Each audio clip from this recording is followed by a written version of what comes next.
에베소서 3장 10절부터 11절 말씀입니다. 함께 한 목소리로 합독하도록 하겠습니다. 이는 이제 교회로 말미암아 하늘에 있는 통치자들과 권세들에게 하나님의 각종 지혜를 알게 하려 하심이니 곧 영원부터 우리 주 그리스도 예수 안에서 예정하신 뜻대로 하신 것이라. 아멘. 요즘에 에베소서 말씀을 우리가 묵상하고 있습니다. 사도 바울이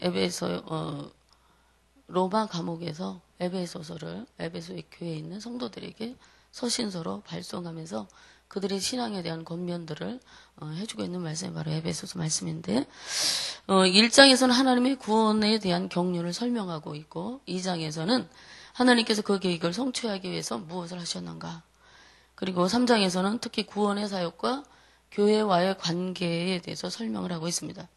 본문의 내용도 교회와 구원과의 관계를 가르치는 내용 가운데 한 부분인 것입니다.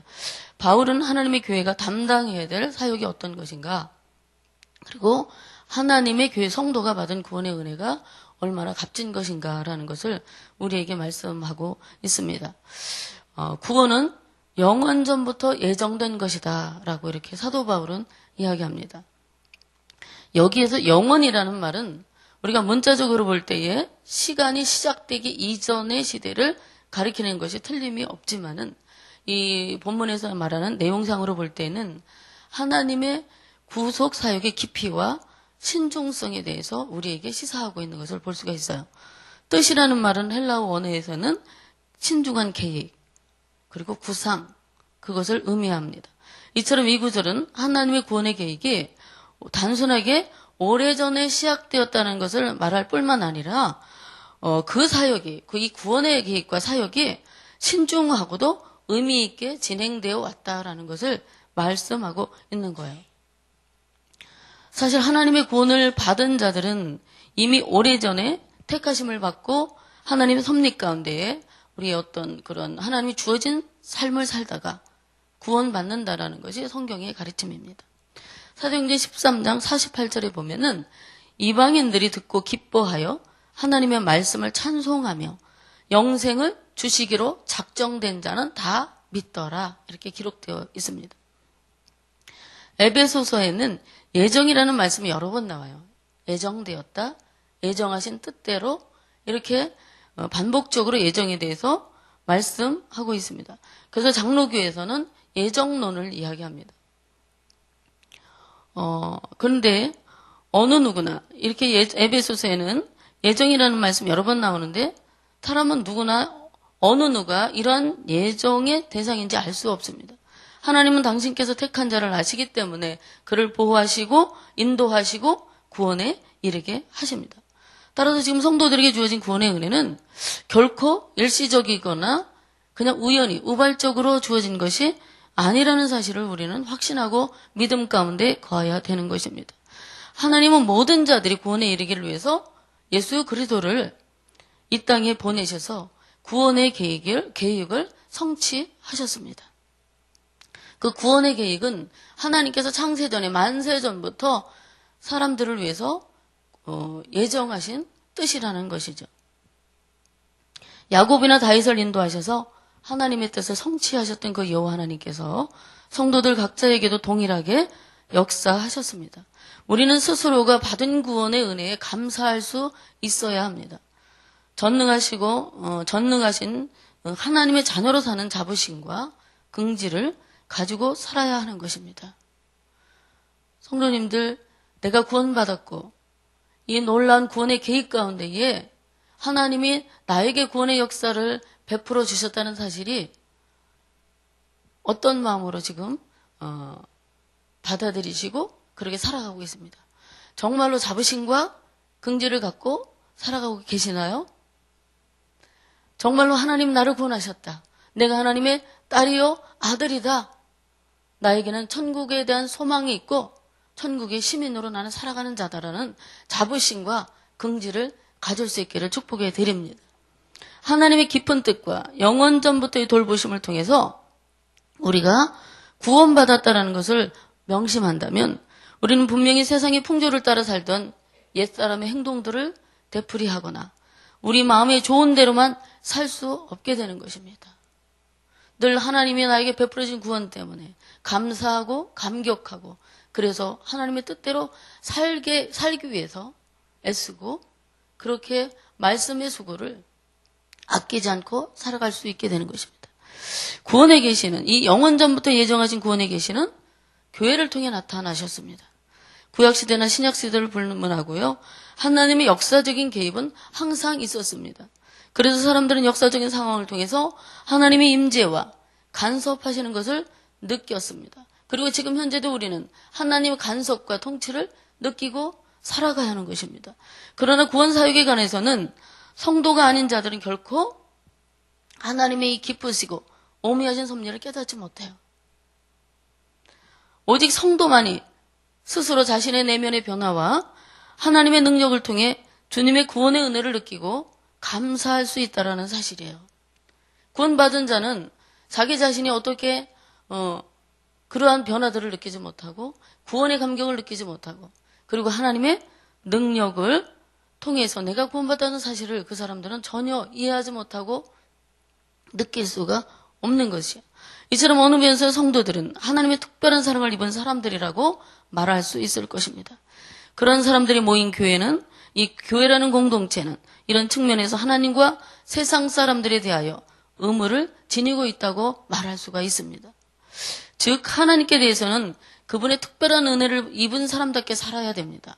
그리고 세상에 대해서는 하나님의 사랑과 은혜를 실제로 그 삶 가운데서 보여주고 주님을 증언하는 삶을 살아야 하는 의무가 있다라는 거야. 다시 말하면 교회라는 공동체적 삶을 통해서 주님의 사랑과 은혜를 반영할 수 있어야 한다라는 의미를 우리에게 하나님은 주셨습니다. 그래서 교회에는 사명이 있는 거예요. 사명. 여러분 자신들이 한 사람 한 사람이 세상에서 불러냄을 받은 사람들이잖아요. 그래서 우리 한 사람 한 사람이 모여서 이루는 것이 바로 교회 공동체입니다. 10절 말씀에는 이렇게 말씀합니다. 이는 이제 교회로 말미암아 하늘에 있는 통치자들과 권세들에게 하나님의 각종 지혜를 알게 하려 하심이니라고 말씀하는데 여기에서 말하는 통치자나 권세라는 말은 여러 가지 의미가 있더라고요. 근데 하늘에서 하나님을 섬기며 그분의 명령을 실행하는 어떤 천사들을 가리키는 말이라고 보기도 합니다. 사도 베드로는 베드로전서 1장 12절에서 이렇게 말해요. 천사들도 진리에 관한 복음을 맡은 진리에 관한 주님의 계시를 살펴보기를 원한다. 이렇게 이야기합니다.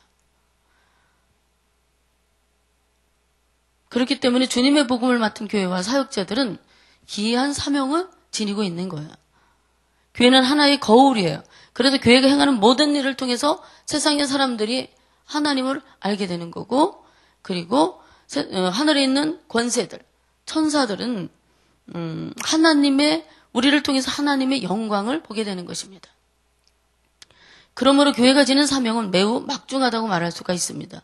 오래전부터 선지자들과 사역자들을 통해 예언된 그리스도의 진리를 확실하게 받은 교회는 말씀을 맡았다고 해서 교만해지거나 사회와 믿지 않는 자들을 외면하고 멀리해서는 안 된다는 것입니다. 특권의식을 남용하면 안 된다는 것이죠. 교회는 그리스도의 몸이라는 사실을 기억하고 범사에 주의하며 살아야 하는 것입니다. 세상이 타락하고 도덕이 부패할 때는 그러한 잘못을 과감하게 지적하는 그런 선지자적 사명을 감당할 수 있어야 되는 것이 바로 교회예요. 그래서 세상에서 또한 가난하고 배우지 못해서 외면당하고 소외당하는 사람들을 돌보고 아껴주는 사랑을 베풀 수 있어야 되는 것이 또한 교회가 가지고 있는 사명인 것입니다. 이것이 바로 진리를 맡은 교회가 해야 되는 빛과 소금의 역할을 감당하는 것이 바로 이러한 사명을 감당하는 것이 바로 교회가 해야 될 일들입니다. 부패해지는 세상에 대해서 책망의 소리를 내지 못하거나 불의한 것을 보고 외면하는 교회, 가난하고 불쌍한 그리고 힘이 없는 사람들을 감싸주지 못하는 교회는 분명 하나님으로부터 책망을 받을 수 있다는 그런 두려운 사실을 우리는 기억해야 될 줄로 믿습니다. 교회는 따뜻하면서도 어떻게 돼야 될까? 강해야 됩니다. 무조건 연약하고 부드럽게 감싸주는 것이 아니라 정말 잘못된 것이 있으면 강한 책망도 해줄 수 있는 것이 바로 교회가 해야 될 일이고, 가난하고 지치고 상한 심령들을 그냥 돌려보내는 것이 아니라 우리의 사랑에 마음을 표현하고 그들을 따뜻하게 감싸줘야 하나님께서 기뻐하신다라는 사실이에요. 우리가 받은 구원과 하나님의 자녀라는 신분과 그리고 천국에서 해같이 빛나게 될 우리를 천사도 흠모한다는 것이에요. 그러면 우리는 어떻게 되느냐? 부지런히 복음을 전할 사명, 세상을 사랑할 사명, 말씀을 지키고 사는 빛된 사명을 최선을 다해 감당할 수 있기를 소망합니다. 찬송가 508장에 이렇게 찬양합니다. 주에게 부탁하신 일 천사도 흠모하겠네. 화목케 하라신 구주의 말씀을 온 세상 널리 전하세. 이 찬송가를 작시한 엘라이저 캐슬이라는 사람이 있어요. 그 사람 본래 의사였어요. 의사. 그는 성공적인 의사였고 평신도 지도자였어요. 그래서 자신의 직업의 현장에서 모범적인 삶을 살고 그가 출석하던 네브라스카의 한 침례교에서 헌신적으로 봉사하던 그런 신앙이 아주 좋은 분이셨습니다. 그는 전도에 특별한 사명을 느꼈어요. 그래서 병원에서 많은 환자들을 전도하고 언제 어디서나 자기가 사는 이유, 그리고 자기가 존재하는 이유는 복음 전도라는 그런 고백을 하는 그런 훌륭한 분이셨습니다. 어느 날 그는 어떤 사람으로부터 이런 질문을 받았어요. 선생님, 돈 버는 것보다도 전도하는 것이 그렇게 좋습니까? 이런 질문을 받았습니다. 그랬더니 의사 선생님이 그렇고 말고 결국 우리는 이 땅에서 나그네가 아닙니까? 나그네 인생에서 영혼 구원보다 더 가치 있고 고귀한 일이 어디 있겠습니까? 전도는 천사도 흠모하는 일인데요. 이렇게 이야기했다고 합니다. 그러자 그의 옆에서 그 말을 듣고 있던 부인이 천사도 흠모하는 일이라는 그 말에 감동을 받았어요. 그래서 집에 돌아서 남편에게 이렇게 얘기합니다. 여보, 그 말을 좀 시로 써주면 제가 좀 그것을 작곡을 하겠습니다. 캐슬의 부인은 이제 원래 음악을 전공했던 그런 여인이라고 합니다. 그래서 남편이 시를 썼어요. 그리고 그 부인이 그곳에 곡을 붙였습니다. 그래서 완성된 곡이 바로 찬송가 508장이에요. 우리가 지금은 나그네 되어도 우리 이 찬송을 참 많이 즐겨 부르는 찬송이었지 않습니까? 근데 이제 이 캐슬의 나이가 60을 넘기면서 그의 마음에 내가 의사직을 하면서 하나님의 복음을 전하는 것은 파트타임으로 하고 있구나. 이제 하나님의 복음 전하는 것을 풀타임으로 내가 좀 일을 해야 되겠다. 그리고 자신의 전 시간을 들여서 복음을 전하고 그렇게 살고 싶은 불타는 마음을 견디지를 못했어요. 그래서 그는 신학을 공부하고 목회에 헌신을 하게 됩니다. 더 이상 돈은 못 벌고 의사로서 그런 어떤 좋은 존귀한 대접은 받지 못하게 되었지만 그는 너무나 기쁘고 하나님의 복음을 전하면서 사는 것이 너무나 감사해서 그의 첫 부임지인 콜로라도 덴버의 한 작은 침례교회에서 이제 목사로 부임하면서 그 취임 예배 때에 이 취임사를 대신해서 이 찬송가 508장을 대신해서 불렀다고 합니다. 그런데 그 캐슬이 이 교회로 목사로 부임한 지 얼마 되지 않아서 그 부인이 불행하게도 교통사고로 세상을 떠나게 됐어요. 누군가가 장례식장에 와서 그에게 이렇게 말했다고 합니다. 목사 되신 것 후회하지 않으시나요? 목사가 안 되시고 의사로 그냥 사셨으면 아마도 부인이 그렇게 빨리 세상을 떠나지는 않았을 수도 있지 않았을까요? 이렇게 이야기를 했다고 합니다. 캐슬이 이렇게 대답했습니다. 제 아내는 우리가 지금은 나그네 되어진 찬송을 작곡하면서 제게 이런 말을 했습니다. 나그네 인생길의 행복한 전도자의 곁에 머물고 있는 것이 자기의 행복이라고. 혹시 자기가 먼저 이 세상을 앞서 가는 일이 있으면 난 변함없이 당신의 하늘의 응원자가 되어 함께 복음의 증인이 될 것이라고. 그리고 그의 부인의 장례식에서 다시 회중들이 이 찬송을 불러줄 것을 요청했다고 합니다. 영생의 복락과 천국에 갈 길을 만백성 알도록 나가서 전하세. 주에서 말씀이 이 복음 전하라. 우리에게 부탁하셨네. 주에게 부탁하신 일 천사도 흠모하겠네. 화목케 하라신 구주의 말씀을 온 세상 널리 전하세. 이것이 바로 복음을 맡은 사명자의 모습인 것입니다. 여러분 모두에게 하나님의 놀라운 구원의 계획을 통해서 구원하시고 오늘 우리에게 맡겨주신 복음 전도의 사명, 교회가 해야 될 빛과 소금의 사명을 잘 감당함으로 하나님께 영광 돌릴 수 있는 은혜로운 하루가 될 수 있기를 복비로 드립니다. 함께 기도하시겠습니다. 우리가 비록 지금은 나그네로 살아가고 있지만 분명히 아는 것은 화려한 천국을 보장받고 살고 있다는 사실입니다. 사랑하신 주 하나님, 오늘 이 새벽에 주신 귀한 말씀을 통하여 교회를 구원하시고 사명을 주시고 아버지의 뜻을 이루며 살기를 원하시는 줄로 믿습니다. 하나님 아버지께서 영원부터 그리스도 예수 안에서 예정하신 뜻대로 우리를 통하여 아버지 하나님의 경륜을 이루어 나가 주실 줄로 믿습니다. 나를 통하여 하나님의 뜻을 이루어 주옵소서. 오늘 하루도 평안 주시고 건강 주시고 악한 것으로부터 지켜 주옵소서. 가지고 나오신 기도의 손마다 응답하시고 우리에게 주신 사명을 각자의 삶에서 감당하며 살 수 있도록 넉넉한 축복과 은혜를 허락하여 주옵소서. 또한 오늘부터 7박 8일간의 일정으로 인도네시아 단기 선교 사역을 떠나는 최규영 목사님과 선교팀을 축복하여 주셔서 그들의 헌신을 통해서 그 땅에 복음의 꽃이 피어나게 하시고 열매가 맺도록 축복하여 주옵소서. 모든 팀원들 건강하고 평안하게 도와주실 줄로 믿습니다. 감사드리며 예수님의 이름으로 기도 올리옵나이다. 아멘. 오늘 공동기도문 예배입니다. 우리 예배를 받기에 홀로 합당하신 창조주 하나님, 말씀삼 공동체가 주님을 예배할 때마다 영광을 받으시고 삼일체 하나님의 임재와 현존으로 응답하옵소서.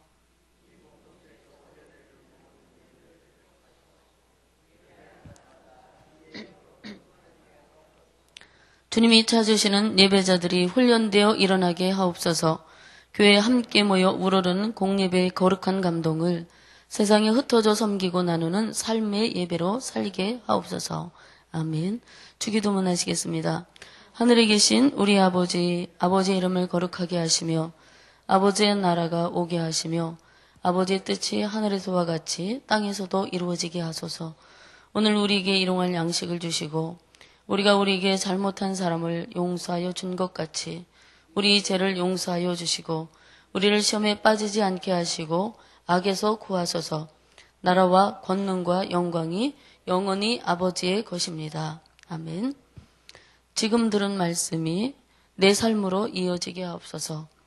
2014년 희년해 주신 다니엘 9장 23절 말씀해 보기 모든 성도에게 이루어지도록 그리고 VIP 전도 사역을 위해 기도합니다. 힘써 복음 전하는 삶이 되게 하소서. 13 기도를 위해 기도하는데 거룩한 기도의 습관을 통해 주님을 깊이 만나게 하소서. 인도네시아 단기 선교와 방글라데시 해외 의료 선교를 위해 기도해 주시기 바랍니다. 교육부서의 겨울 사역을 위해 유년 요셉, 초등 요셉, 소년 요셉, 겨울 성경학교와 고동다의 겨울 수련회를 통해서 다음 세대의 신앙과 비전을 세워 주옵소서. 통성으로 기도하신 후에 각자의 기도 제목으로 기도하시다가 자유롭게 돌아가시겠습니다. 은혜가 많으신 아버지 하나님 감사를 드립니다. 하나님께서 우리에게 소금과 빛의 역할을 감당하기 위해서 우리를 세상에 파송하시고 하나님의 거룩한 뜻들을 이루어나가게 하시는 줄로 믿습니다. 아버지 하나님의 놀라우신 이 경륜의 때가 차기까지 우리를 사용하여 주시옵소서. 거룩한 도구로 사용해 주시고 세상을 향하여 아버지 하나님 공의를 행하며 정의롭게 그렇게 살 수 있기를 바랍니다. 하나님 아버지 세상의 불의를 보고 그냥 넘어가지 않게 하시고 그들을 위해 중보하며 기도하는 자가 되게 하여 주옵소서. 하나님 그들을 바른 길로 인도하는 것이 하나님의 거룩한 뜻인 줄로 믿고 정말 그들에게 하나님의 말씀을 통하여 하나님 그들을 옳은 길로 인도하여 주는 그러한 좋은 믿음의 사람들로 쓰임받게 하여 주옵소서. 세상에 소외되고 가난하고 병들고 지친 자들에게 따스한 사랑의 손길을 통하여 그들을 하나님의 사랑을 나누게 하시고 베푸는 삶을 살아갈 수 있도록 우리 모두를 축복하여 주옵소서. 아버지 하나님 우리가 구원받고 화목하게 하는 이 직분을 받은 것을 선서도 흠모하는 그러한 일이라고 말씀했사오니 아버지 하나님 우리로 하여금 이 놀라운 직분을 받은 것을 감사하고 구원의 은혜에 감격하며 오늘 하루도 복음을 전하고 주의 사랑을 나타내며 살아갈 수 있도록 복을 더하여 주시옵소서.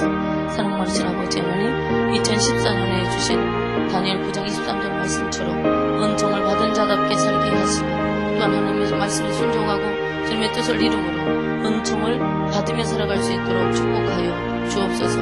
저희 앞에 전도 사역을 내 기도합니다. 하나님 아버지, 우리가 전도대 선도를 놓고 이제 1년이 넘도록 기도하고 있습니다. 하나님, 우리를 그들을 인하여 중보자로 삼아주셔서 모세처럼 아버지 하나님 그들을 위해 기도하는 자 되게 해주시고 하나님 참으로 힘써 복음을 전하는 아버지 2014년 한 해가 되고 우리 모두를 축복하여 주시어서 하나님 앞에 아름다운 전도의 열매를 드릴 수 있도록 도와주시기를 원합니다. 일선 기도를 축복해 주시옵소서. 우리가 아침, 점심, 저녁 기도회를 진행하고 있습니다. 하나님, 우리에게 거룩한 기도의 습관을 통해서 주님을 깊이 만나게 하시고 하나님의 임재와 연전을 경험할 수 있도록 축복하여 주옵소서. 아버지 하나님, 우리 모든 성도님들이 많이 참석할 수 있게 도와주시고 아버지 하나님, 날마다 기도의 심문제를 범하지 않겠다고 고백한 다니엘처럼 아버지 하나님, 하루 3번 늘 끊임없이 기도할 수 있도록 도와주셔서 성령 하나님 안에서 서로 교통하고 교제하며 누군가를 위해서 내가 중보자로 세워져서 기도한다는 이 감격과 기쁨을 누리는 하루가 되게 하여 주시기를 원하고 바랍니다. 아버지 하나님, 인도네시아 단기선교와 방글라데시 해외 의료선교를 축복해 주옵소서. 아버지, 그들이 참으로 귀한 시간을 내고 물질을 드리며 단기선교를 감당하고 있습니다. 하나님, 그 복음이 없는 그 땅에 그리고 하나님 주님을 믿지 않는 그 모든 백성들에게 하나님 말씀을 전하기 위해 뜨거운 심정을 가지고 준비하며 하나님 그들의 선교 사역을 감당할 때에 놀라운 복음의 꽃이 피어나 전대 아름다운 열매를 통해서 하나님의 영광을 받아 주옵소서. 건강 주시고 그것을 준비한 모든 선교팀에게 하나님 거룩한 은혜와 그리고 감사와 기쁨과 감격에 그들의 영혼을 지배해 주시어서 하나님 그들의 삶이 통통하고 복되고 아름다울 수 있도록 도와주실 줄로 믿습니다. 아버지, 교육부서의 겨울 사역을 기도합니다. 우리 다음 세대